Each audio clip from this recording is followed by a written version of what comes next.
Good evening, Ma'am Cindy Pianaklito. I am the representative of the Group 2, Grade 7 Bayabas. And this is my represent Ricardo Laguna, and he shared her experience to his farmer.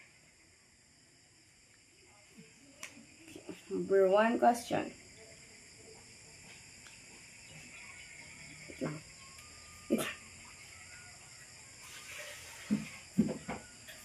One question. Anong mga pananim ang itatanim mo sa iyong sakahan? Humay. At kailan mo karaniwang inaani ang mga ito? Pagwaplo ka buwan.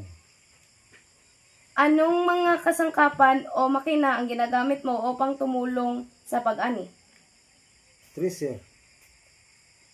Paano mo malalaman kung ang isang pananim ay handa ng anihin? Hinog ng humay.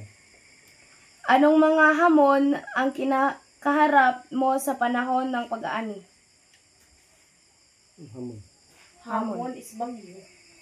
Bagyo. Bagyo. Pagkatapos mong anihin ang mga pananim, ano ang ginagawa mo sa mga ito? Ibuhat sa init.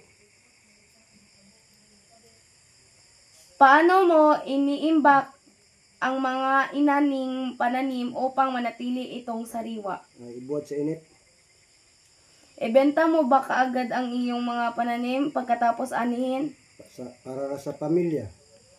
Bakit? Pang konsumo ra. Paano mo itinitiyak na may magandang kalidad ang iyong? Ano ang isang mahalagang bagay na natutunan mo tungkol sa post-harvesting? Nalipay ko, oy.